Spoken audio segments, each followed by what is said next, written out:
자리에서 일어나서 사도신경으로 우리의 신앙을 고백하심으로 함께 예배를 시작하도록 하겠습니다. 나는 전능하신 아버지 하나님 천지의 창조주를 믿습니다. 나는 그의 유일하신 아들 우리 주 예수 그리스도를 믿습니다. 그는 성령으로 잉태되어 동정녀 마리아에게서 나시고 본디오 빌라도에게 고난을 받아 십자가에 못 박혀 죽으시고 장사된 지 사흘 만에 죽은 자 가운데서 다시 살아나셨으며 하늘에 오르시어 전능하신 아버지 하나님 우편에 앉아 계시다가 거기로부터 살아있는 자와 죽은 자를 심판하러 오십니다. 나는 성령을 믿으며 거룩한 공교회와 성도의 교제와 죄를 용서받는 것과 몸의 부활과 영생을 믿습니다. 아멘. 네, 이제 함께 주님을 찬양하며 나아가도록 하겠습니다.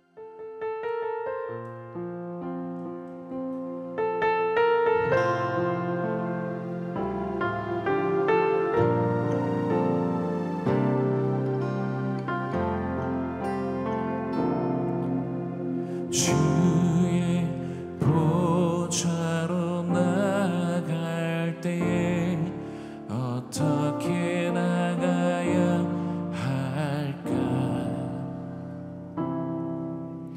나를 구원한 주의 십자가 그것을 믿으며 가네. 주의 보좌로 나갈 때 나 여전히 부족하나.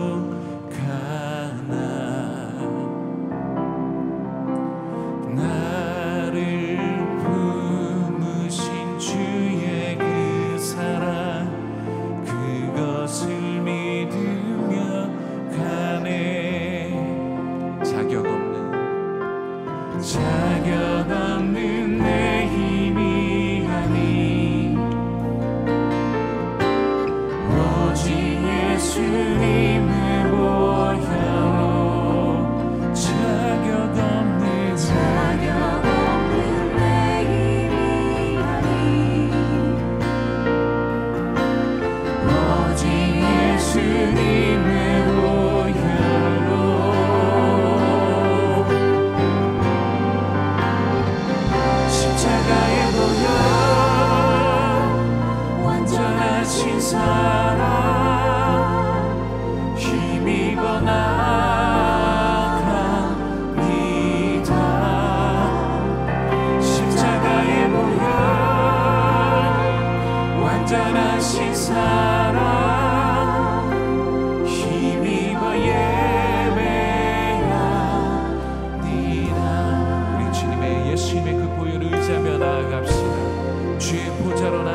갈라디아서 5장 17절 말씀 함께 읽겠습니다. 시작. 육체의 소욕은 성령을 거스르고 성령은 육체를 거스리나니 이 둘이 서로 대적하므로 너희가 원하는 것을 하지 못하게 하려 함이니라. 아멘. 저희 아이들이 대학에 좀 멀리 대학을 가게 돼서 사실상 이제 출가를 뜻하지 않게 하게 된 상황이었습니다. 얼마 남지 않은 이 보석 같은 함께하는 시간들을 이제 좋은 기억을 만들기 위해서 이제 같이 여행을 가게 되었었습니다. 근데 여행지를 갈 때 이제 제가 되게 굉장히 중요하게 생각하는 게 사전 조사와 계획입니다. 그게 잘 되지 않으면 돈과 시간을 낭비하게 되기 때문입니다. 그런데 그 일을 이제 제가 아내에게 맡겼는데 막상 도착해서 보니 이 사전 조사 계획이 조금 성글고 충분하지 않는 상황으로 보여졌습니다. 저는 뭔가 이 기준에 도달하지 않을 때 굉장히 괴로워하는 사람입니다.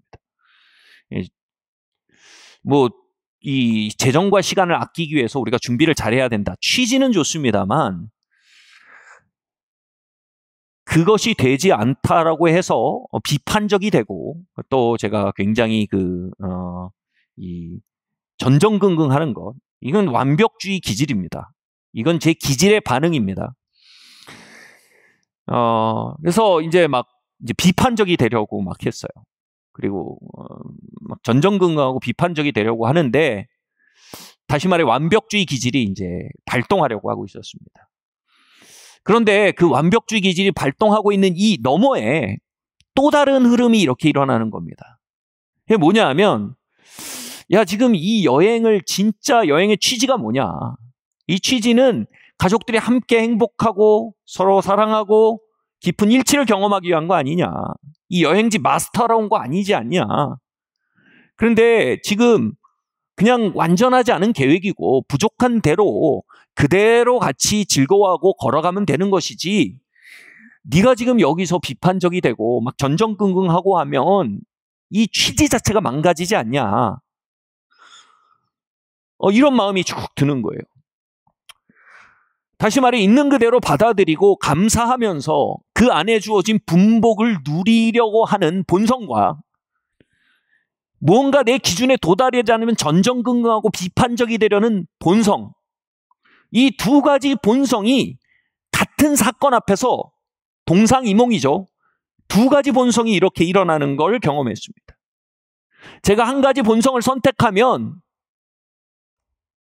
거기에는 이제 비판과 전전긍긍과 다툼이 있는 여행, 결국 우리의 하나됨을 망치는 건 부족한 여행 준비가 아니었죠. 정직하게 말합니다. 우리의 하나됨을 망친 건 저의 완벽주의가 될 것입니다. 제 기질입니다. 우린 종종 그 기질의 버튼을 누른 환경과 사람들을 탓합니다. 그러나 여러분, 우리는 한 명의 인격체로 우리는 우리의 기질 자체에 대한 책임을 져야 합니다. 아멘. 아멘 하기 싫으신 거 알아요. 근데 아멘 하셔야 돼요. 여러분, 우리는 기질을 책임져야 됩니다. 자꾸 버튼 누른 사람 손가락질하고 자꾸 상황을 탓하면서 그 기질에 대한 책임을 지지 않는 한 우리의 삶은 한 걸음도 앞으로 나가지 못합니다. 또 다른 흐름은 흐름은 그 주어진 대로 감사하고 기뻐하면서 서로 사랑하는 겁니다. 그날 아침에 제가 하나님 앞에 이렇게 기도했어요. 하나님, 저의 완벽주의를 십자가에 못 박습니다. 그리고 하나님이 감사하는 심령을 제게 부어주세요 라고 기도했습니다. 그 기도가 한 번으로 되질 않았어요. 그래서 다시 그게 일어나려고 할 때 다시 기도하고 다시 기도했어요. 그러면서 그 하루가 정말 지워질 수 없는 아름다운 하루가 됐습니다. 아마 저희 기억의 책장에 아주 보석처럼 남겨질 하루가 되었습니다.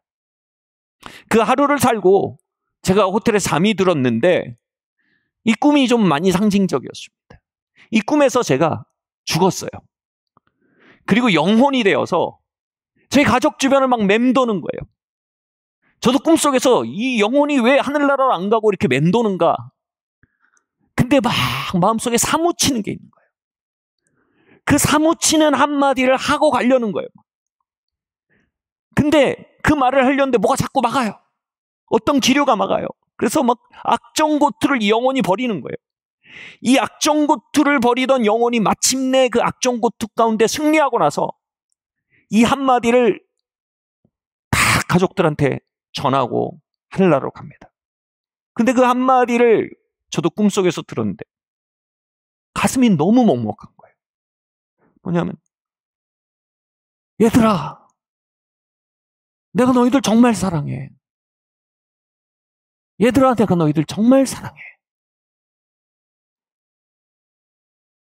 그 한마디라고 이제 돌아갈 수 있겠구나 하고 한 겁니다.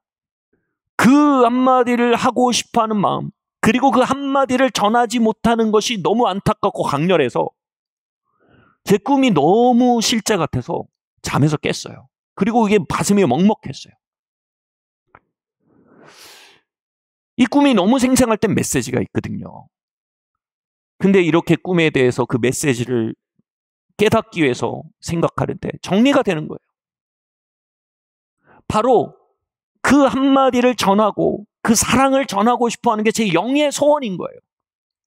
제 영은 가족들에게 사랑을 한없이 흘려보내고 사랑을 한없이 전달하고 그 안에 비옥한 사람들로 살아갈 수 있게 해주는 게 제 영의 소원이에요. 근데 그 영의 소원을 막는 게 있어요. 그건 바로 기질이에요. 바로 완벽주의 기질이 그 영의 소원을 자꾸 막는 거예요. 이건 이렇게 돼야 되고 저건 저렇게 돼야 되고, 그리고 그 기준에 달하지 못한 막 전전긍긍하고 비판적이 되는 그 기질이 번번이 제가 사랑을 전하고 사랑을 말하고 전달하는데 방해하고 그 기회들을 뺏은 거예요. 죽은 영혼이 되어서 그렇게 맴돈 건 뭐예요? 우리에게 유한한 시간을 그 기질에 의해 빼앗긴 게 원통했던 거예요. 이 꿈을 통해서 그 하루를 비추어 보며 너무나 명확해진 메시지가 있었어요. 영준아, 완벽주의 기질은 네 원수야. 그것은 네가 정말 하고 싶어하는 걸 하지 못하게 하는 적이야. 오늘 본문 말씀이 뭐라고 말합니까? 영의 소욕이 육의 소욕을 거스른다라고 말합니다. 그래서 우리가 원하는 것을 하지 못하게 한다고 말합니다. 저는 정말로 가족들을 사랑하고 그들에게 사랑을 전해 그 비옥함 가운데 살게 하고자 하는 영의 소원이 있습니다. 영이란 말은요, 깊은이란 뜻입니다. 중심에서 우러나온이란 뜻입니다. 원의, 진짜 의도란 뜻입니다. 제 진짜 의도는 그겁니다. 그런데 그 진짜 의도를 거스르고 그것을 하지 못하게 하는 것이 있으니 사회 구조도 아니고 제 상황도 아니고 그것을 가장 막아서는 첫 번째 장애물이 바로 어이없게 내 육의 소욕이랍니다. 내가 가지고 있는 내적 기질들, 내 됨됨이가 그 하나님이 일으켜주신 넣어주신 아름다운 소원들을 막는 가장 큰 원수가 된다는 것입니다. 여러분, 정말로 원하는 것을 하고 살기 원하십니까? 우리가 생을 다 마치고 하나님의 심판대 앞에 서기 전에 우리의 돌아온 삶을 돌아보며 내가 정말 원했던 삶을 살았다라고 말할 수 있게 되기 원하십니까? 우리가 10년 뒤에 정말 우리가 원했던 그 자리에 서 있는 사람이 되기 원하십니까? 다시 말해, 여러분 깊은 곳에 있는 진짜 원의, 진짜 소원을 이루며 살기 원하십니까? 그렇다면 이 말씀에 귀를 기울이셔야 합니다. 육의 소욕은 바로 그 영의 소원을 막는 가장 큰 적이 된다는 사실입니다. 놀랍게도 우리가 생각 없이 받아들이며 생각하는, 살아가는 자동사고라 그래요. 자동사고. 기질이에요. 그냥 그렇게 자동사고, 그냥 자동적으로 살아가는, 자동적으로 생각하는 기질들. 그것에 대해 무언가 조치를 취하지 않으면 번번이 우리의 영의 소원은 좌절될 것이며 번번이 우리의 영의 소원은 쓰러질 것입니다. 그리고 10년 뒤에 우린 말하게 될 겁니다. 내가 원했던 건 이게 아닌데, 내가 왜 여기 흘러왔지? 오래전에 한 청년이 저에게 찾아왔습니다. 이렇게 말하는 거예요. 목사님, 저는 정말 성공하고 싶어요. 근데 얘기를 들어보니까 이거예요. 지금 부모님이 너무 어려우세요. 이제 내가 자립하고 두 발로 굳게 서서 생산성을 가져야 돼요. 너무 그 마음이 있는 거예요. 부모님을 너무 봉양하고 싶은 거예요. 그리고 자신도 이제 소모적인 삶이 아니라 생산적인 주체가 되고 싶어하는 갈망이 있는 거예요. 여러분, 이거 하나님이 주신 소원이에요. 특수은총이든 일반 은총이든 그건 하나님이 그 안에 넣어두신 일이에요. 정말 귀하잖아요. 그럼 저한테 이렇게 말하는 거예요. 언어는 좀 거칠었지만 이런 표현을. 목사님, 제가 어떻게 성공할 수 있을까요? 제가 그 지체를 잘 알고 있었습니다. 그래서 제가 이렇게 얘기했어요. 형제님, 제 말 마음 상하지 않고 들으셔야 합니다. 근데 제 말이 마음을 상하게 할 겁니다. 제가 형제님 잘 압니다. 형제님 성공하려면 형제님 기질을 해결하셔야 됩니다. 형제님은 쉽게 마음이 상하고, 그래서 쉽게 분을 내고, 쉽게 에이 때려쳐 하는 자동사고를 가지고 있습니다. 저는 형제님의 삶의 궤적을 볼 때 언제나 의미 있는 성장이나 의미 있는 발전이나 의미 있는 열매가 거두어지기 전에 그 기질이 형제님 안에 있는 소원을, 영의 소원을 망가뜨려 오는 것을 봐왔습니다. 어디에서 무엇을 하든 그 기질은 형제님 따라다닐 겁니다. 로마서 8장이 뭐라고 말합니까? 영의 소원에, 영의 생각에 육의 생각이 뭐라고요? 원수가 된다고 합니다. 대적한대요. 번번이 하나님이 주신 그 좋은 소원, 일반 은총이든 특수 은총이 하나님이 주신 그 좋은 소원을 이루어가는 데 있어 이 말씀은 가볍지 않은 말씀입니다. 당신이 해결하지 않은 기질이 그것을 번번이 꺾을 것입니다. 성공하기 원하십니까? 그 기질에 대해 조치를 취하셔야 됩니다. 저는 그렇게 말해야 했습니다. 그 기질은 그 형제가 정말로 하기 원하는 걸 하지 못하게 하는 원수였습니다. 저의 완벽주의 기질은 정말로 제가 하기 원하는 걸 막는 저의 원수였습니다. 다음 말씀 한번 보겠습니다. 시작. 거듭남은 원의에 관한 것입니다. 빌립보서 2장 13절 말씀 함께 읽겠습니다. 시작.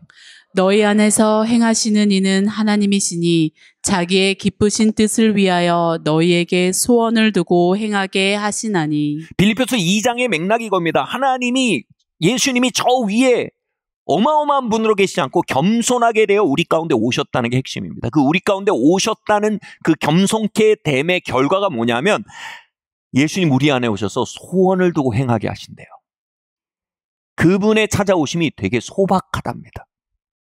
여러분, 거듭남은요, 다시 태어남이라는 어마어마한 표현을 사용합니다. 그런데 여러분 볼까요? 그 거듭남이 제법 소박합니다. 하나님의 생명이 인간 안에 들어와 태어나는 그 사건인데요. 그렇게 한다고 여러분 피부색이 바뀌지 않아요. 그렇게 한다고 여러분 외모가 바뀌지 않습니다. 거듭난다고 해서 심지어는 여러분 기질이 바뀌질 않습니다. 여러분 자동사고 그대로 있어요. 근데 거듭나면 뭐가 바뀌냐면 그 안에 소원이 바뀌어요. 이걸 신학에서는 원의라고 합니다. 원의. 원래적 의도. 이전에 없던 원래적 의도가 생겨요. 뭐냐면 하나님을 알고 싶어져요. 그러니까 하나님을 사랑하는 마음이 생겨요. 이전엔 누가 하나님 욕하면 같이 욕했는데 이제 하나님 욕하면 마음이 상해요. 우리 아빠 욕하는 것 같아요. 그 하나님에 대해 배고픈 마음이 조금씩 들어요.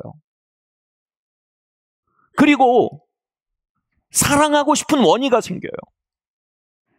어떻게 해야 될지 모르겠는데 가족들이랑 좀 더 잘 지냈으면 좋겠다는 마음이 들어요. 부모님에게 좀 더 마음을 전하고 싶은 마음이 들어요. 자녀들에게 조금 더 좋은 아빠, 엄마가 되고 싶다는 마음이 들어요. 성도들과 좀 더 가까워지고 교류하고 싶다는 마음이 들어요. 이 원의가 거듭남의 현장이에요. 예수님의 겸손한 사역이에요. 우리 안에 새로운 원의를 주시는 거예요. 그리고 하나님의 나라가 이 땅에 임하는데 무언가 기여를 하고 싶다는 마음이 들어요. 어떤 마음이야? 이 원이 아주 조용하게 거듭난 생명이 시작된다는 거예요. 문제는 뭐냐면 이 원의가 우리의 옛기질에 갇혀있는 채로 거듭난다는 거예요. 우리의 영은 하나님을 알고 싶어하고 변화되고 싶어하는데 게으른 기질이 그 조용한 하나님의 거듭난 생명의 역사를 꾹 누르고 있어요. 아, 귀찮아. 가족들을 사랑하고 성도의 교제 안에 살고 싶은데 피해의식을 느끼는 기질, 잘 상처받는 기질, 잘 분내는 기질이 그 영의 소원을 이렇게 가두고 있어요. 하나님의 나라를 섬기고 유의미한 일을 하고 싶어요. 그 마음이 있어요. 근데 인색하고 이기적인 기질이 그 영을 쓱 가두고 있다 이겁니다. 그래서 우리 안에 그 거듭나 있는 소원들, 여러분 그게 없으면 우리가 여기 왜 모여 있겠습니까? 뭔가 하나님 더 알고 싶어서 여러분 오신 거 아니에요? 이 아름다운 공휴일 날 우리 안에 원의가 있잖아요. 우리 옆에 인사도 하고 싶고 그래요. 알아가고 싶어요. 기도하겠습니다라고 말하고 싶어요. 기도해 주사라고 말하고 싶어요. 근데 여러분, 우리의 그 원의가 기질에 갇혀 있는 것도 현실이에요. 아이고 이랬다가 괜히 잘못 엮이면 피해본다. 피해의식의 기질이 우리의 원의를 막아요. 아, 귀찮다. 아, 하나님 받고 변화되는 거 너무 복잡하다. 그냥 적당히 믿자. 그런 게으름이 우리의 원의를 막아요. 그 하나님이 거기에 대고 뭐라고 하세요? 네가 그러고도 성도냐? 이렇게 하지 않으세요. 놀라운 은혜는 뭐냐면 하나님이 그 기질로만 있는 원의를 우리로 간주해 주세요. 하나님 그 기질을 이해하세요. 그리고 뭐라고 하세요? 네가 이 기질을 넘지 않으면 넌 성도가 아니야. 그런 성도도 아니야 라고 하지 않으십니다. 그게 내 자식이야. 내 자식은 그렇게 안 살아 하지 않으십니다. 그 원의를 보고 뭐라고 하십니까? 너는 내 아들이다. 딸이다. 내 성도다라고 말씀해 주십니다. 거룩한 자다라고 말씀해 주시는 거예요. 얼마나 감사하고 아름다운 일입니까? 근데 문제는 여기 있습니다. 그분이 우리의 원의를 향해서 너는 성도다, 우리의 원의를 우리로 간주해 주시는 그 아름다운 자비로운 눈빛은 뭘 의미하는지 아세요? 이걸 의미합니다. 우리의 원의를 가두고 있는 기질들을 우리로 보지 않으신다는 걸 전제로 합니다.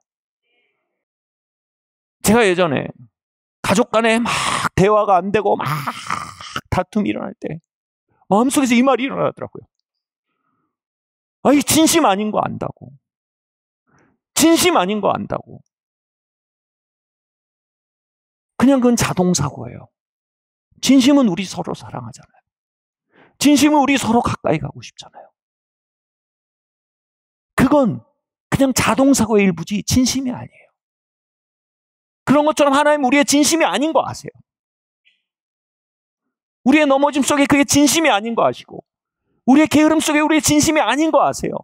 우리가 그분을 사랑하고 알기 원하는 거 아세요, 하나님이. 우리가 가족들에게 더 잘하고 싶다는 거 하나님 아세요. 귀히 여기세요.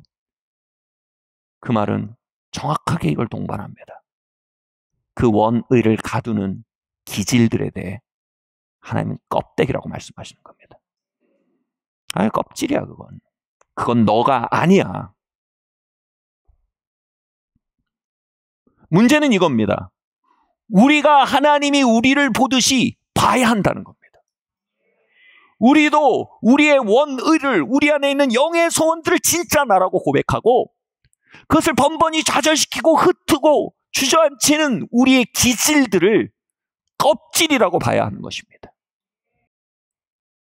여러분, 계란을 껍질을 까면 싱크대에 버려버리잖아요. 그리고 알맹이를 잘 해가지고 냉장고에 다시 넣잖아요.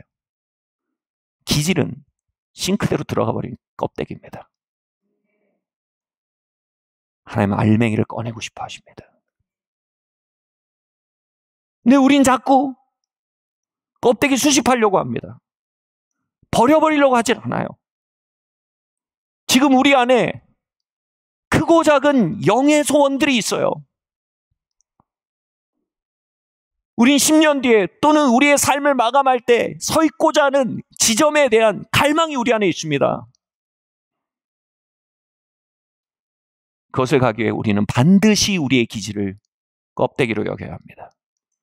반드시 그 껍질을 매일 까가는 삶을 살아야 합니다. 아멘. 말씀드렸던 로마서 8장은 우리의 기질을 원수라고 말합니다. 여러분, 원수라는 말을 뭘 의미합니까? 전쟁터를 상정한 것입니다. 적군이라는 것입니다. 우리는 전쟁 가운데 있습니다. 바로 우리의 영의 소원과 기질이 자기 기질대로 날뛰고 싶어하는 육의 소원, 이것들이 상충되고 싸우는 전쟁 가운데 있다. 아멘. 이 전쟁에 우리의 미래가 있습니다. 이 전쟁 안에 우리의 가문이 달려 있습니다. 이 전쟁 안에 우리의 부르심이 달려 있습니다. 이 전쟁 안에 유업과 은사들이 달려 있습니다. 이 전쟁에 대해 우리는 명확한 각성을 해야 합니다. 여러분, 이 전쟁에서의 승리가 뭘로 시작됩니까? 다음 말씀 한번 보겠습니다. 시작. 승리는 피와 식별에서 시작됩니다. 여러분, 피와 식별이 뭡니까? 적군과 나를 구별하는 데서 전쟁이 시작됩니다. 전쟁에서 제가 군대에서 정확히 기억 안 나지만 밤에 이제 암고라는 걸 줘요. 그럼 보초를 서다가 밤에는 피와 식별이 안 되잖아요. 누가 적군인지 누가 아군인지 식별이 안 됩니다. 그때 뭐예요? 암고를 말하라고 합니다. 그때 뭐 암고가 이르는 부엉이 그러면 암고가 있는데 올뱅이 하면 뭡니까? 적이에요, 여러분. 그때 발포를 하든지 제압을 해야 됩니다. 안 그러면 내가 제압되거나 내가 발포당합니다. 전쟁터예요. 상대를 쓰러뜨리지 않으면 내가 쓰러지는 겁니다. 여러분, 우리의 삶에 이 대치 국면에 대해 우리가 각성하면요, 나는 사랑의 교제를 나누고 싶고 아름다운 가정을 일으키고 싶어요. 그 소망이 있어요. 근데 거기에 피와 식별이 시작돼야 돼. 내 기질. 내 기질이 올빼미라고 말합니다. 그 자리에서 여러분이 그 기질을 넘어뜨리고 제압하지 않으면 그 기질이 여러분의 영의 소망을 넘어뜨리고 제압해버립니다. 여러분의 미래와 부르심과 유업을 넘어뜨리고 제압해버립니다. 미군이 베트남보다 엄청나게 강했습니다. 그런데 그 전쟁에서 미국이 패퇴하고 퇴각했던 이유는 이겁니다. 피와 식별이 안 됐어요. 베트공들이 민간인으로 분장하고 위장하고 누가 적인지 누가 아군인지 알 수 없는 전장을 만들었습니다. 그 막강한 전력을 가진 미군도 결국은 피와 식별이 안 되니까 패배한 겁니다. 사랑하는 성도 여러분, 여러분 영의 소원이 있으시다면 피와 식별을 하셔야 돼요. 지키고 싶은 게 있으세요? 지키고 싶은 미래가 있으십니까? 하나님의 건네신 선물들이 있으세요? 지켜야 될 사람이 있으십니까? 피와 식별 안 되면 여러분 매번 집니다. 제압당하고 다 약탈당합니다.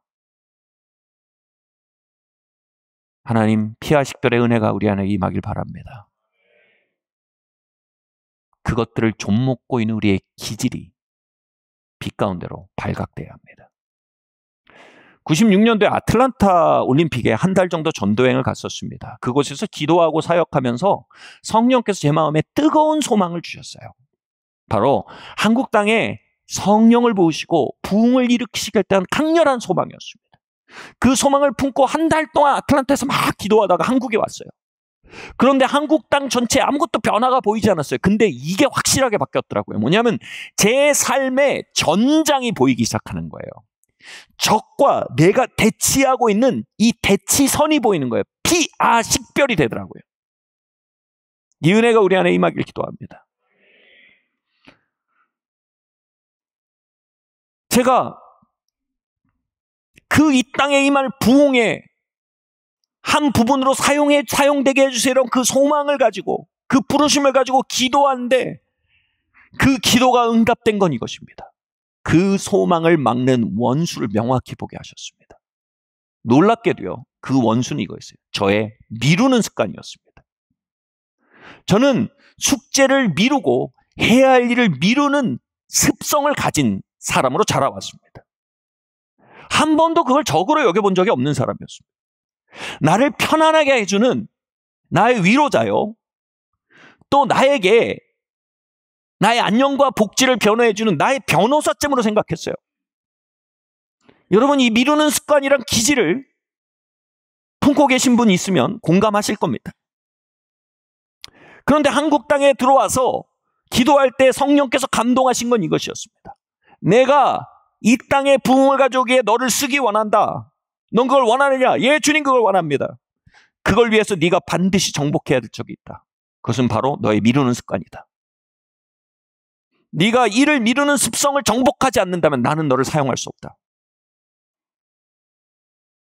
아멘. 맞아요. 맞아요. 100번 맞는 말씀이에요. 그 일 이루 이전에 변호사여, 이전에 위안자였던 미루는 습관이란 기질은요, 저의 원수가 되었습니다. 이놈이 하나님께 사용받는 걸 맞는 원수구나. 이놈이 이 땅에 부흥을 가져오신 하나님의 계획의 일부가 되는 것에 대해 숨어들어온 스파이구나. 그래서 이제 그 미루는 습관이 잘 찾아와요. 뭘 해야 돼요. 뭘 해야 되는데 집안에 앉아서 좀 더 뭉개고 싶어요. 근데 뭉개고 싶은데 딱 미루는 습관이에요. 이전에는 그래, 와라, 어서 와라. 그런데 이게 원수인 거예요. 화들짝 놀랐어요, 집에서. 화들짝 놀라서 뭘 해버리는 거예요, 그냥.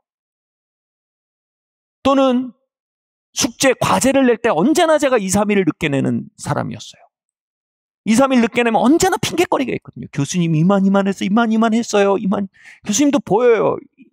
기질이 보여요. 근데 논리는 맞아요. 그러니까 눈 감아주지만 알아요. 기질이 보여요. 믿을 만한 사람 아니다.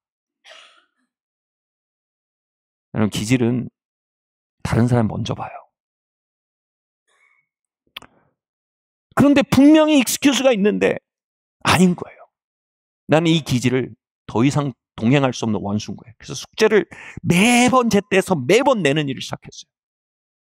그렇게 2학기 동안 그 기질을 원수로 여겼어요. 그러면서 나타난 변화가 있어요. 저는 솔직히 말해서 평생 성실하단 말을 들어본 적이 없는 사람이었습니다. 제가 학원 선생님에게 들었던 말이 있는데 너무 충격적이었어요. 뭐냐면, 영준아, 내가 너를 1년 봤는데 너 너무 뺀질거려. 학원 옮길 뻔했어요. 근데 담임 선생님도 그러더라고요. 영준이 뺀질뺀질하지. 뺀질뺀질한다는 게 뭐예요? 자꾸 할 수 있는데 안 하고 빈들빈들하고 미룬다는 거예요. 근데 제가 생전 처음 이 말을 들은 거예요. 영준이 성실하지. 영준이 성실한 애야. 저 학생 성실해. 그 말이 너무 신선한 거예요. 충격적이었어요. 여러분, 이게 복음의 능력이에요. 복음의 능력이 뭐예요? 내가 그리스도와 함께 십자가에 못 박혔니? 그런즉 이제 내가 산 것 아니요 내 안에 오직 그리스도께서 사신 것이라, 이겁니다. 예수 생명은 뺀질거리지 않아요. 뺀질거리는 김영준의 기질이 뭐라고요? 죽었답니다. 복음이 말합니다. 이게 죽은 것이랍니다. 그리고 내 안에 이제 성실하신 예수님이 사신대요. 그런데 이 복음이, 예수님이 내 안에 들어와 살아계신 이 복음이 자동적으로 나타나는 게 아니라는 거예요. 내가 김영준을 죽은 것으로 여기는 그 반복적인 사건을 통해 그 예수 그리스도의 생명이 우리를 통해서 나타나게 된다는 거예요. 다시 말해, 제가 이미 거듭나고 이미 예수님의 생명이 내 안에 들어왔지만 제가 뺀질거리는 기질을 원수로 여기지 않는 한 이를 미루는 저의 삶의 영역에 그리스도의 생명이 나타날 길이 없었던 거예요. 저는 그리스도의 생명을 낭비하고 살았던 거예요. 성실한 삶으로 나아갈 수 있는 어마어마한 찬스를 받았지만 저는 옛 본성을 친구함으로 그 어마어마한 찬스를 탕진했던 겁니다. 이전에 뺀질거리던 김영준이 죽었다. 이제 내 안에 예수 생명이 산다. 여러분, 이게 복음입니다. 여러분 옛기질에 대해서 문을 닫아버리셔야 돼요.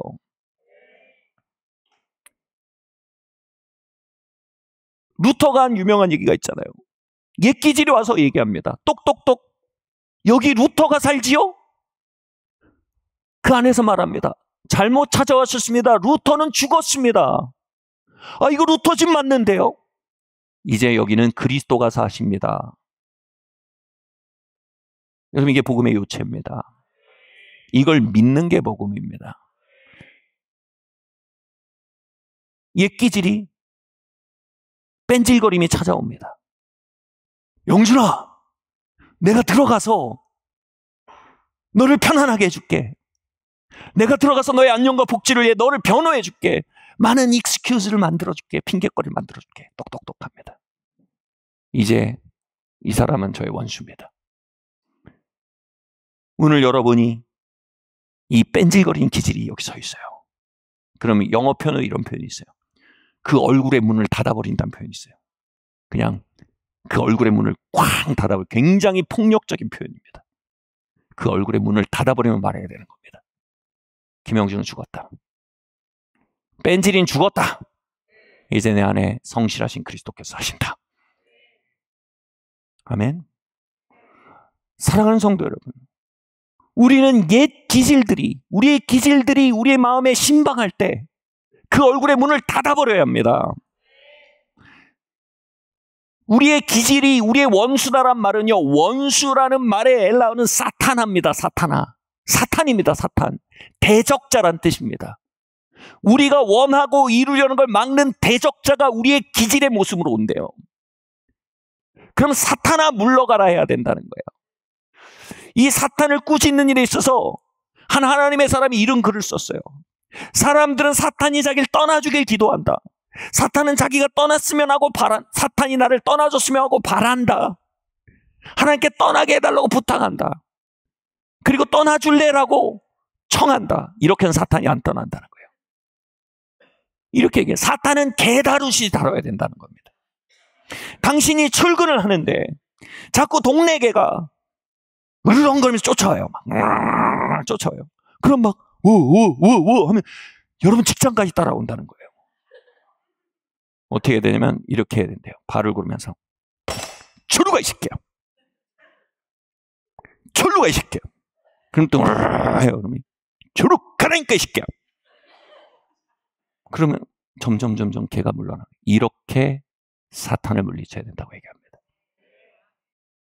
우리가 우리의 기질을 친구로 대하고 있다면 그가 어찌 우리를 떠나겠습니까? 우리가 우리의 기질을 변호인으로 생각한다면 그가 우리를 어찌 떠나겠습니까? 맨날 신방 오겠죠. 어느 날 면을 바꾸는 겁니다. 그 얼굴에다 문을 닫아버리는 겁니다. 죽었어! 이제 뺀질거리던 김영주 죽었어! 그리고 뭐요? 너는 이제 김영주야. 너는 적이야, 나의.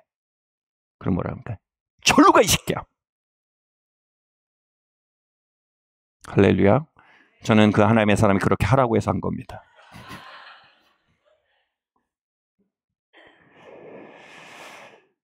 여러분, 우리는 사납고 단호하고 냉정한 사람이 되어야 합니다.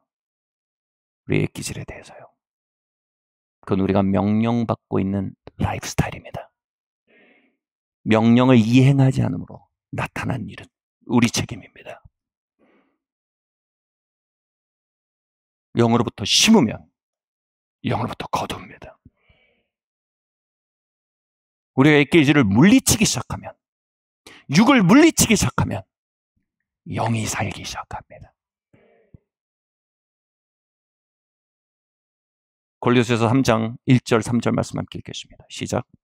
그러므로 너희가 그리스도와 함께 다시 살리심을 받았으면 위의 것을 찾으라. 거기는 그리스도께서 하나님 우편에 앉아 계시느니라. 이는 너희가 죽었고 너희 생명이 그리스도와 함께 하나님 안에 감추어졌습니다. 아멘. 여기서 위의 것을 찾으라는 말은 이겁니다. 그리스도의 생명이 나의 새로운 기질이요 자원임을 믿으라는 겁니다. 그리스도가 우리 안에 계시다란 말은 이렇게 설명하면 될 것 같아요. 그분의 기질이, 그분의 생명이 우리의 영의 계좌에 입금됐다는 겁니다. 구하라는 건 뭡니까? 그걸 빼서 쓰라는 겁니다. 자꾸 옛 기질이라는 악덕 삽채업자의 꽁짓돈 쓰지 말고 자꾸 와서 어떻게 내 좀 해줄까? 저리 가 이놈아. 너랑 나랑 끝났어. 그리고 뭐예요? 그리스도의 계좌에 가서 그리스도의 생명을 인출하라는 겁니다. 주님, 이 속에서 주님, 내 완벽주의가 막 뛰쳐나가려고. 주님, 이거 죽었습니다. 주님, 주님의 생명을 내게 부어주세요. 인출하라는 거예요. 그리스도의 생명으로부터 반응하는 법을 배우기 시작하라는 겁니다. 이 말은 뭐예요? 여러분의 계좌에 예수 생명이 입금되었음을 믿으라는 겁니다. 우리는 우리 옛 기질이 나의 기질이라고 믿는 불신앙을 회개해야 합니다. 그리스도의 생명이 나로부터 너무나 먼 어떤 영웅적인 존재라는 사고를 회개해야 합니다. 그리스도의 생명은 이미 우리의 계좌에 입금되었고 인출되기를 기다리고 있는 우리의 새로운 자원입니다. 아멘.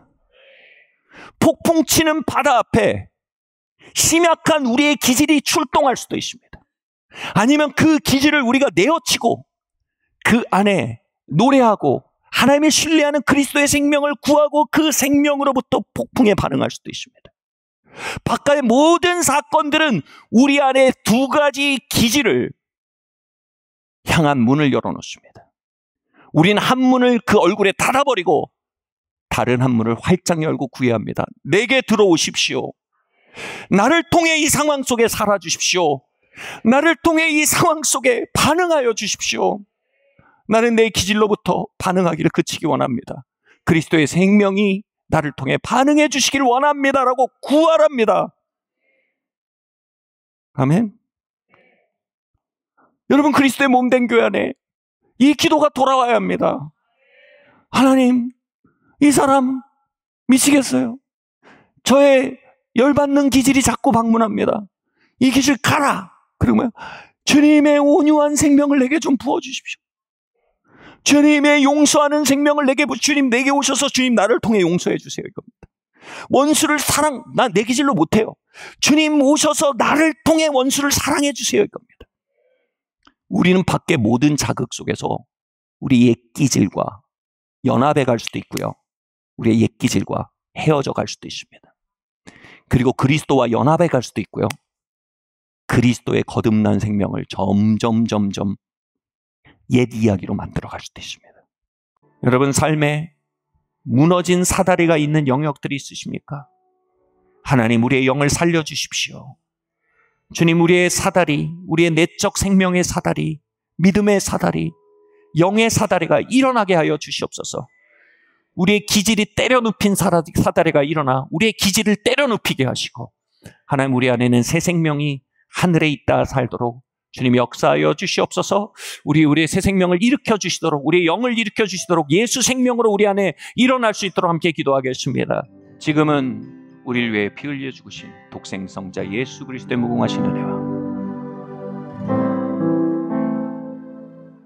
하나님 아버지의 다함이 없으신 사랑하심과 성령 하나님의 감동감화 교통하시는 은총이 지금 고개 숙인 모든 성도들 머리 위에와 그들의 가정과 일터 위에 지금부터 영원토록 함께 있을지어다.